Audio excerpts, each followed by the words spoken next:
Hello and welcome back to this week's episode of the TF Cast. My name is Willis and I'm your host. One of. Hey, Grum here. It's October 12th, I think, here in the solarium. And I'm your host, Jacob Bases, here with you today to present Benjamin Williams of Hogbac Acoustics. Benjamin, tell us a little bit about your guitars and what it's like to do business in Old Town. Hey, thanks for having me on the show. I just recently opened up a repair shop downtown on 530 North Riverfront in the Hugo building, lower level basement. I just opened in July. I've been doing it out of my house ever since, but to get more business, I should have a storefront. So that's where I'm at now, and business is going pretty good. So I do all repairs down there.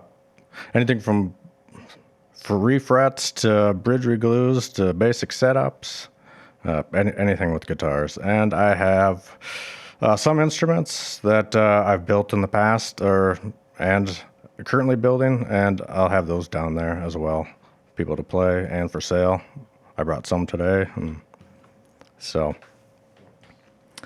Why don't we just right away, why don't you let us know about this one here? Yeah, I built that one about 10, 12 years ago. It's a triple O body style, 12 fret to the body. It's made out of bird's eye maple for the back and sides, and you have a spruce top with rosewood fingerboards and so on. I really like the 12 fret to the bodies. The bridge location is further into the actual body of the guitar, so you get a lot louder sounds and warmer sounds. So Yeah, I agree. I get a really nice warm tone out of it. Not too much string noise for sure, and that's even with the action like pretty dang close. Like it's pretty low down on this thing. I really like how it plays and sounds. it has a chunkier neck, more traditional to a parlor size guitar. I don't know if you'll be able to even make that out, but it is a pretty thick neck. When you say more traditional to a parlor-sized guitar, that's just a type of guitar? Yep, a parlor size. It's just a smaller guitar. They usually have the thicker necks because they traditionally don't have truss rods in them. So there's a little bit thicker necks, but this one, of course, has a truss rod in it. But it has a lot wider fingerboard for those bigger hands. And Yeah, the scale length's a little bit wider than I was used to, but I really like how it plays. How long have you been building guitars for? I started in 2001. I went to school in Red Wing, Minnesota, which now I teach at 2 days a week for guitar building and repair. And after that, I just started building when I got out of school and repairing. And so it's been a long journey for me. And I think with each guitar is better and better. So. Well, how many guitars would you say you've built so far? Maybe about 30 or so. Sure. A lot of them, maybe counting that 30 as in progress ones too. How much work goes into building like a single guitar? I can't even imagine.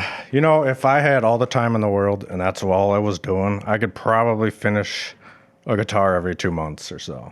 But I don't have all the time in the world, and so I'm looking at maybe a year out for each guitar. Wow.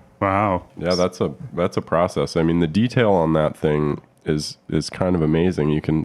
I don't know if it's passing through on the video, but it's very like beautiful wood and looks carefully crafted. So I can't imagine. You figure in drying times for glues and drying times for finishes and just shaping the wood, and you can put a lot of time into these things. And We're gonna have to get some Shopping Network slow-mo pans on all the guitars. We need a rotating stand. So you said you went to school back in the day, the school you now teach at, actually.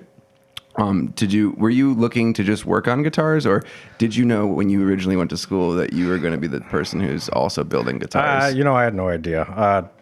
All I wanted to do was, I liked building stuff. I liked taking apart stuff. I liked music. I was in bands.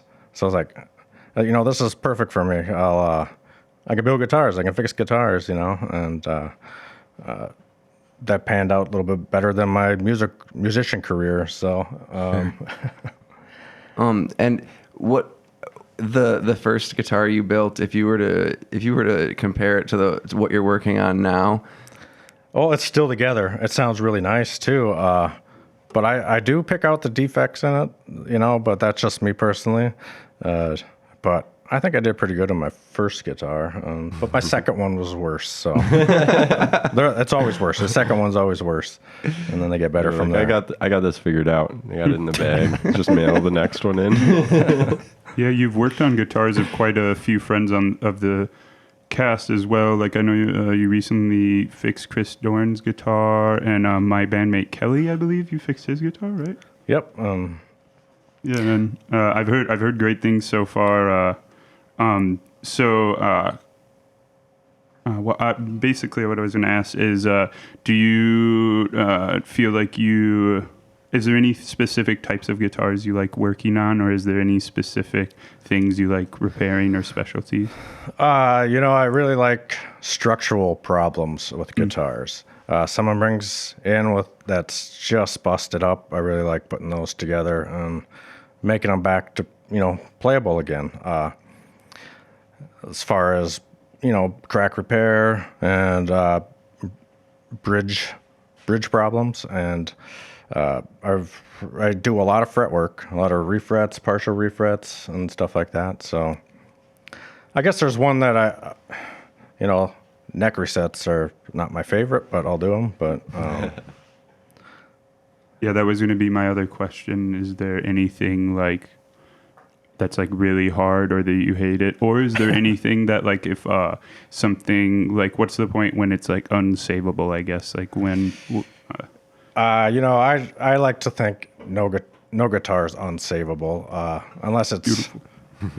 Brought to me in a little box, but Ashes. Just ash. Yeah, then it's unfixable. But I like to think any guitar is fixable. If it gets run over, which I've seen before, you can still replace the top. You can still replace the sides, and so I don't know. I hate to see stuff just being thrown out. And awesome. So. What's for a lot of people who are probably buying their first guitar, I'm guessing they're not coming to a handmade crafts guitar. So what are the problems someone encounters with their first guitar that they wouldn't maybe encounter with a nice handmade one, or their second guitar? Yeah, it's if someone getting into guitar playing, they'll buy a cheap guitar, and you'll notice it's a cheap guitar, and it'll play like a cheap guitar, and maybe they'll get interested then, and they'll give up on the guitar just because it was a cheap guitar. Otherwise, that's a good starter, and then they move up from there. So maybe a year later, they're getting good, and they want something nicer, and then move up from there. Are those cheap ones upgradable at all, or do you just might as well get a new one? Not really. I wouldn't buy a $200 guitar and then start blinging it out with that's $400 tuners and stuff like that. It's still $200 guitar. So especially an acoustic. Yep, that's so. If you're a beginner, you buy a cheap guitar, and then if you stick with it, then you come see me or something, and you get something nicer, and you can feel the sound of a nicer guitar. You can, it's easier to play. It's nicer to play. Is there? Sorry. Go ahead. I have one such kind of cheap guitar like that. I have one of those Alvarez student guitars, which it's a fine guitar. It's a acoustic guitar with no pickup, and it's made to give to someone to practice as their first kind of guitar. But it's not the same thing when you pick it up. And I wonder, when you say it takes you X amount of time to finish a guitar, and then I imagine them stamping those out in a factory. Like how do they what's the difference between them building the curve into a guitar, or like the way that those materials are formed? How do they do that versus the way it's done by hand? It's they force build it a lot of times. It's a factory. It's I might take a little extra time shaping the braces to get a more finer tone out of the top versus let's just say like Martin or something. Martin's a really good company, but they have a low end, and they have a brace pattern. They just route out some braces, plop it on. They're more expensive custom stuff. They'll take more time shaping the braces and tapping for sound, and so it's a little more extra care put into it. I was thinking a lot about like the processes. Do they just like superheat this stuff and then make the wood malleable, and then I want to know how it is actually made. I'm more interested in your process, obviously than what they do. There's some processes that are across the board the same, as far as bending sides and maybe top and back thicknesses and stuff like that. Same as factories, as some custom builders. But you get to me and you get to, you get to actually see the woods, and I get to show you the woods, and you get to hear, the tone of the wood before it goes into the guitar. I don't know. It's just a little more personable. So, are most of the orders that you do for your custom builds, they're like for a person well in advance that you're setting up a guitar from scratch? Yeah, I like to keep it, the kind of the custom word out of it a little bit, because that opens up. Oh, like I want a little star. I want this, and I want this, and this, and then halfway through the build, I want to change this out. I don't mind if someone wants specific stuff, but I like to kind of build them first and then sell them, because then it's just like an as is. Yeah, they're your guitars. Yeah, it's mine, and not really. People could put their 2 cents in, and which is fine. I'm all for that, but Are you making these then in the new studio, or do you make them off site and bring them to the shop? In my shop down in Old Town, it's just a repair shop and kind of a gallery sales type thing. I have a full tool type shop in my house. Nice. In the basement. So Cool. That works pretty good. Yeah, I think it's interesting because like companies like Taylor will even have their selling point be like all our guitars are like perfectly etched and laser cut and perfectly measured and all that. And I don't really like the sound of Taylor's specifically because it's so bright and they all sound the same. And whereas like an old Martin that someone's played for a while, you can really hear the difference in warmth and stuff. I was actually wondering, is there any special sauce that you put into your guitars, or something that you feel is like some sort of, not necessarily trademark, but just something that like speaks as like this is a Ben Williams guitar? Yeah, I like to think my selection of materials kind of makes me stand out. I like to use a lot of local, domestic type woods, and it's that walnut guitar I brought. That's actually walnut from my neighbor's backyard that I had. That's awesome. Sawn up, and it's been air dried for 10 years. And it's one of a kind. So I don't know. I like to think my stuff is a lot different from other guitars, just from the materials I select and the way I shape, like bracing, and the way I don't know, kind of reinvent myself every time. So, what's your favorite guitar body to build? I like this triple O, and I like the one step down. It's a double O. It's I didn't bring that with me today, but it's a smaller parlor type guitar.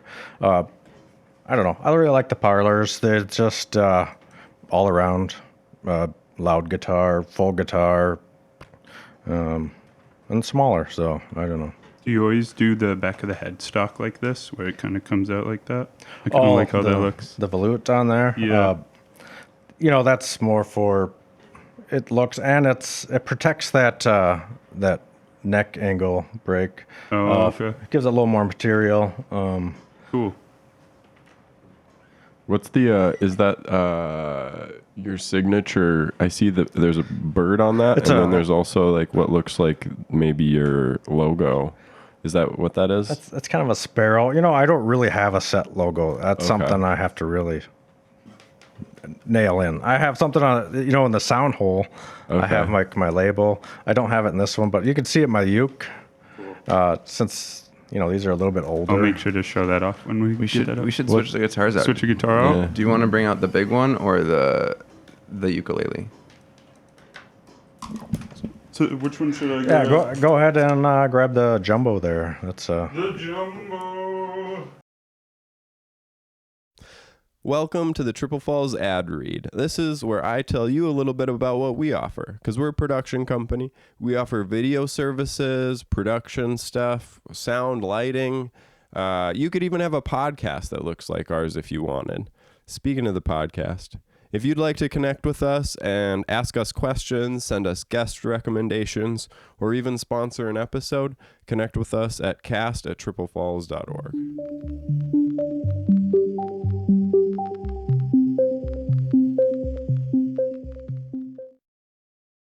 What are the jumbo guitars for, in general? Like I know nothing about guitar bodies, so the jumbo is one of the larger of the the guitar's body sizes. Gibson makes a pretty famous guitar, jumbo guitar with the mustache bridge, and this is actually based off a Gibson model. This one has nylon strings on it. You can switch, back to steel. This one I built for my dad, so this is my dad's guitar. he hasn't got it yet. No, he's been playing it for quite a while. I just grabbed it from him to bring to the show. So A lot of low end out of that thing. it's a large guitar, so I liked it. it has a yellow cedar top on it, and then the back and sides are walnut from my own stash. Is that basically what happens when you build a larger guitar? You end up with more low end. When as a guitar scales in either direction, what happens to the tonal quality? It's how you think it would be. It would be louder, deeper, all around full tones. So You said that the parlor guitar was a loud and bright guitar. Is that just particular, like that specific one? Just it came out loud and bright, or is it like the way that you craft it to be loud and bright? well, it all, they're considered a flat top guitar, but they all have an arch on the top and the back. This one has a much smaller arch because it's such a larger guitar, and the parlor guitar has actually a larger arch on it. So I'm kind of creating a larger volume box, out of a smaller guitar by arching the top and the back. When you say arch, what part of the guitar are you referring to? The top. The top isn't really a flat top. It's got an arch on it. You're talking about this front surface that we're looking at? It bows out like Yep. if you were to dump water on it, it would roll off evenly. Yep, it's not completely flat. That also, protects it in the wintertime from humidity changes. If it was a completely flat top, from sinking in, and it creates more volume space in the guitar. So Interesting. That E string is.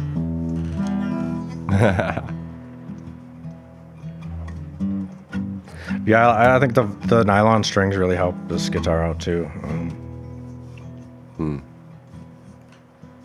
That one's got a couple differences that I guess I would know. You've got like different patterns on the wood around the whole. Oh, like the rosettes. The rosettes. Yeah. Cool.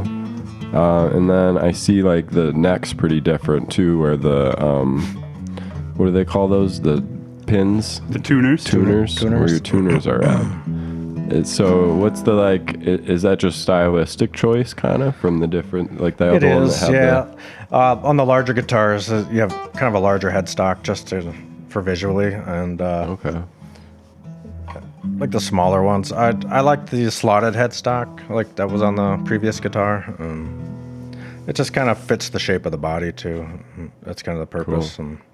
So how do you make decisions like that? Do you does it kind of depend on the wood or like what sort of style you're going for? You just more the style, the piece it shape of the together? guitar, the style. Yeah. Cool. You can like see, you'd be like, this style would look good on like the color scheme I got going on here and stuff. This style would be like the shape of it. It kind of it fits the body of the guitar better. So Okay. it visually looks better. I'm really impressed by the action on both of these guitars. They're really, really nice to play. I like it really, really low. Me the action too. on it. You might have a customer on your hands by the end of this. I mean, it's super hard to play acoustic with high action. Oh yeah.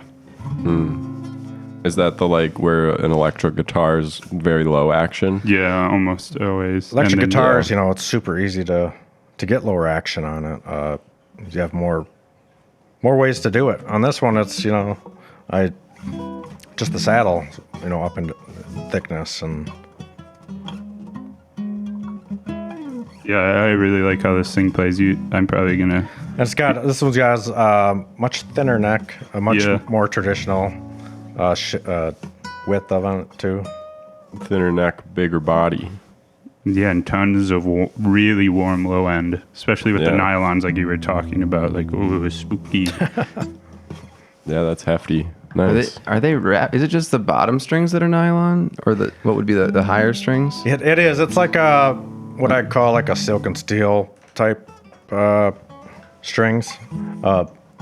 So the top 3 strings are steel wound, but they still have a nylon cord to them. And, Oh, they coat them or something. Yep, and the bottom 3 are just nylon strings. So, I mean, you can put steel strings on it too. It's set up for both. So You can kind of hear the difference, but I really like that. I've never played with one like that.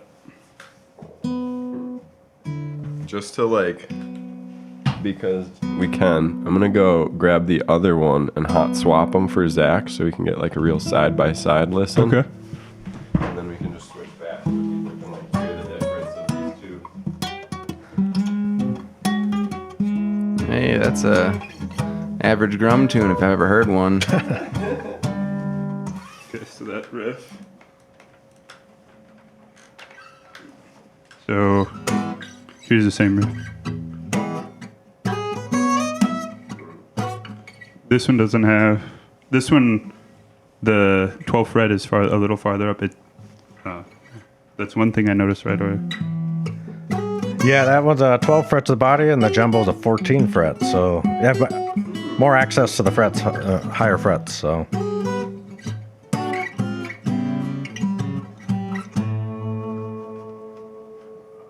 Yeah, well, those were both the same riffs, basically same mic. Let's hear the ukulele. Let's get it. I think I like the way the jumbo sounds better for that riff for sure. I agree. It had like a real warmness that felt like came through. Okay. When did you start building ukuleles? Is that just the same thing as the guitar for you? And just like people want these things, I'm building them. No, uke is. I'm fairly new to the uke building world. You'd think it'd be an easier instrument. It's about the same. Probably about 6 years I've been building those. Well, there's certainly less of it.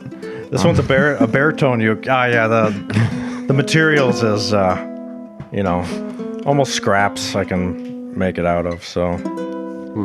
You ever like mad at a piece of wood and be like, I'm gonna make you into a ukulele?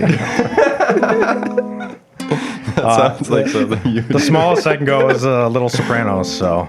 Is this a soprano ukulele? Is this a smaller? This is a baritone. Oh, so it's a bigger one. Larger of the Cool. ukuleles. Yeah. How much bigger would it have to get to just turn into a guitar with two less strings? You could do like a ukulele. That's like a guitar ukulele. They got all these strange names for them, but I could do a guitar out of this body shape. Oh, is it?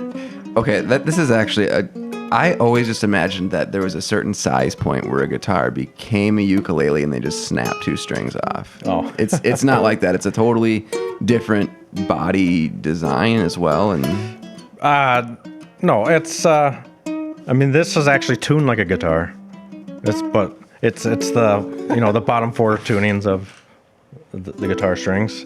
But I could add two more strings and I could make it a guitar basically. Oh, sure.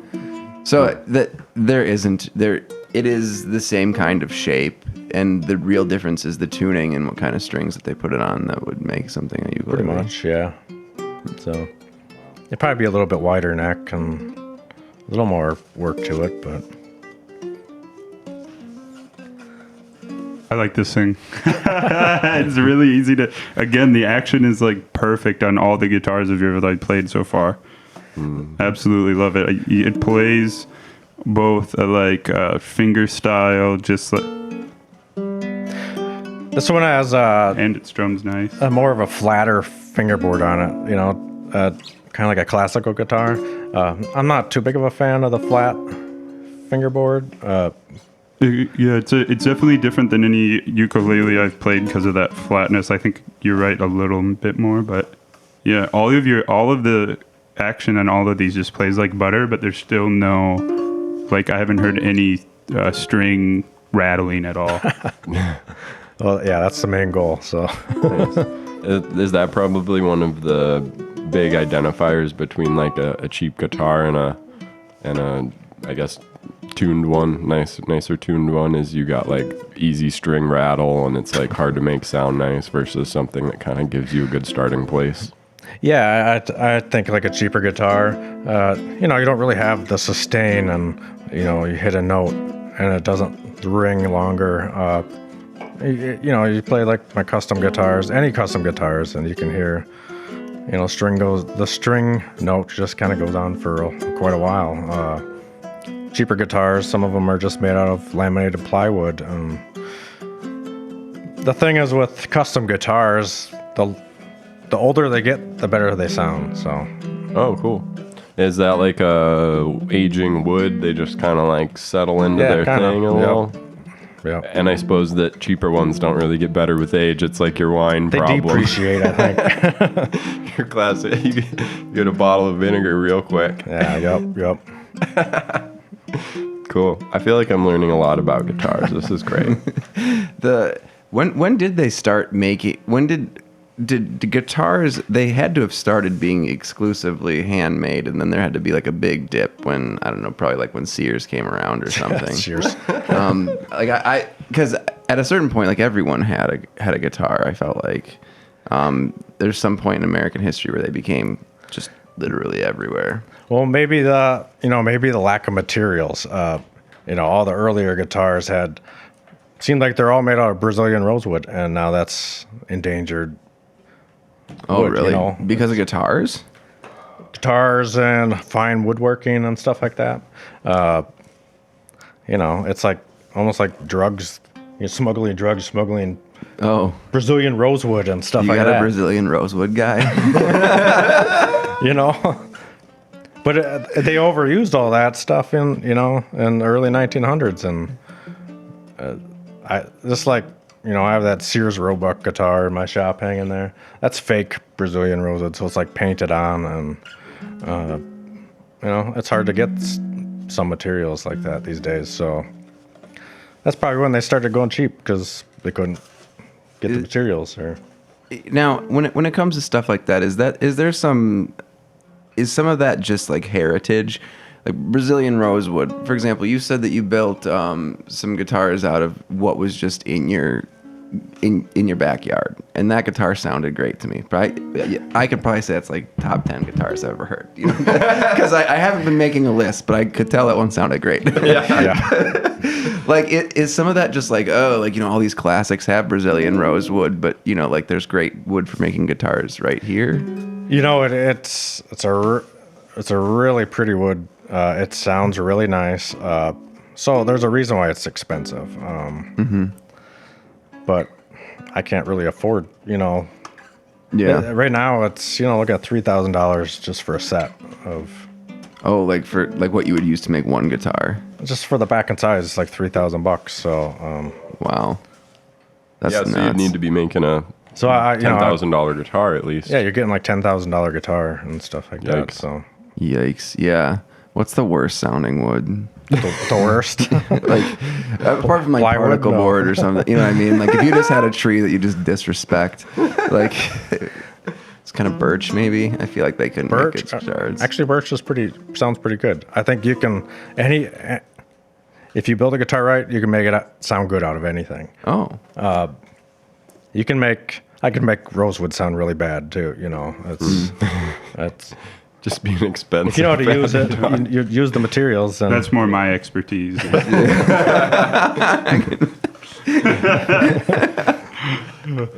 I think I love both of those, but I think this is my favorite. That's your favorite? Well, it's for sale, so. Whoa! How much See me for after the this show. Yep. beautiful thing right here? Woo! Yeah, I love it. I'm not surprised, but I'm pleasantly impressed. Like these are all play great. They all sound awesome, and they all have like distinctly different features that I like. That one has a really interesting like pattern on the sides of it. It looks like there's like some line work that's really neat, and then on the bottom too, there's some patterning and like whatever notch the bindings that and is. purflings. That's kind of what they're called, and That's what I was looking for. So you got walnut bindings, and you got maple purflings on it. And, Okay. And the back too. yeah, the back is so cool. That's also walnut from my. I don't think neighbor's the focus backyard, is you know, pulling on it's- that, but. It won't fold, that's right. But it does look nice. We could kick it into Continuous, C focus. yeah. On the front there. It's the dial. Front C. And then you probably got to be about 12 inches away from it still. Oh yeah, that's pulling. Look at that. So we got the neck up there, strings, frets, hole in the middle. All the guitar words on that. All Yeah. Can you see that hole. And, yeah, you can see that edge nicely. So Zach's pointing out that like corner patterning there. It's the front face, but there's like some line work on the edge. What were you calling that? oh, like the bindings and the purflings and Bindings and purflings. That's the words we're looking for, y'all. What's a purfling? Is that the what is it? well, the bindings is that walnut. That's Okay. bind it binds the guitar, and then the purflings are on the inside of that binding, and underneath it.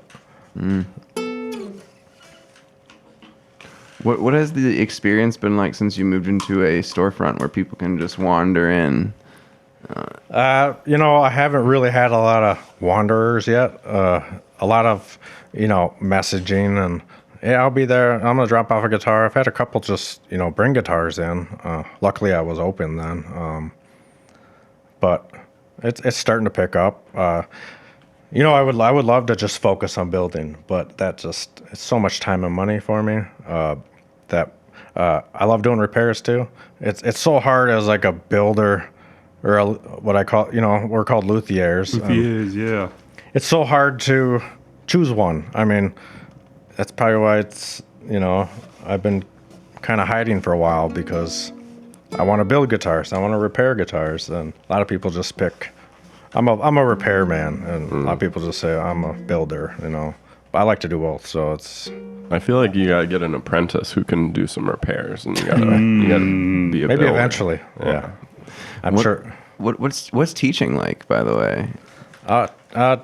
Teaching was terrifying at first, and then I got used to it real fast, and it's pretty fun. So it's fun actually, showing them techniques, and then they're using those techniques, and just watching them get better and better, and then knowing that they're hopefully going to show up at a good repair shop. We get them all around the U.S., all around the world to come to Minnesota State Southeast. So it's a state college, and you get funding through us, and so it's over in Red Wing, so I have to commute a couple days a week. So How do you end up? You said you went to school there. Is it like the kind of thing where folks they pull from their alumni? How did you end up in a teaching position? I think it's because I've stuck with this for like 20 years, and if you've done this before, it can be a most heartbreaking, profession. It's a lot of ups and downs, and am I good enough? Is my stuff good enough? How come nobody's buying my stuff? And it's just, you put a lot of work into this, and I spent some time out in Montana building Weber mandolins. So I think that partially what helped me get this job at Southeast, because I'm teaching the archtop. I'm co-teaching the archtop program, so that's building mandolins and archtop guitars, and also teaching repair work out there too. So You said you worked at Weber Mandolins. Is that like I'm unfamiliar with the brand. It's kind of if you're a mandolin guy, you know who it is. But to the average person, it's just another company. But he used to work for Gibson, and then Bruce Weber got his own shop going. So I spent about a year out there before the company got sold and moved to Oregon. So Sure. What was the experience like working out there? it was great. The Bozeman area is really nice in Montana, and it was a good learning experience. I'll put it that way. So Was that like you're building on a quota type of thing? actually, I did like the binding. So I did all the binding for like the F-style mandolins and A-style mandolins, and basically my week was whatever got thrown on my bench. That's what I had to do, and it got pretty busy sometimes, and it just improved my skills a little more, and what to do and what not to do, and That gets your reps in, and then when you're doing it on your own, you have more. yeah. That's cool. So Well, what's next? Like, what are you looking forward to with having your shop? Where do you want to point people? Like, if somebody's still listening to this podcast right now, Or possibly sitting next to you playing. yeah, like what do you want Wanting to a ukulele. What do you want to let them know? Should they come check out the shop? Should they email you? even if you have a guitar or not, just stop by, and I like to talk guitar stuff. I like to show you my instruments. I like people to play them and give me feedback on them, and I'm pretty focused on the repair part right now, but I'm taking orders for anything, and Cool. I've got stuff in progress that I can show you, and so I have a lot of instruments in progress, like mandolins and guitars and ukuleles, and so. Cool. I don't have any more specific questions. Zach, do you have any questions about the guitars or the playability or thoughts? Yeah, I kind of got most of that out. I was just kind of wondering if you had any signature stuff. Yeah, I got nothing but great things to say about these guitars. I think anyone would be doing themselves a favor going and checking out Hogbac and saying hi to Ben. Also, you've been awesome to have on, so he's also great to talk to and just hang This is out. great, Yeah. I guess I should say this is the store is cool. Like it's like a nice place to spend a few minutes if you're already in Old Town and exploring the Hugo building. I didn't know it was there. I didn't even know that Bent River Outfitter had moved into the downstairs of the Hugo building. So it's definitely a neat little storefront. Yeah, thanks. I finally got my signage up, so hopefully the people will know where I'm at now. So, Cool. Well, we'll point them there. When should they stop by if they're looking to swing through? I have right now. my fall hours, it just goes to the end of the year. Monday, Wednesday, Friday, around 9 to 2, I'm there. You can always message me. I'm always free to come down there sometime. And, Sure. And social tags for if people want to message you? yeah, I have a Facebook account. It's just Hogbac Acoustics LLC, and Instagram, Hogbac Acoustics. Instagram is more I'll post a lot of build pictures and some repair shots, and Cool. Facebook is more like, hey, I'm here today, come on down. And so, Cool. Well, thanks for coming on, Ben. Yeah. yeah, thanks, guys. Yeah, I'll see you soon at the shop. Sounds good.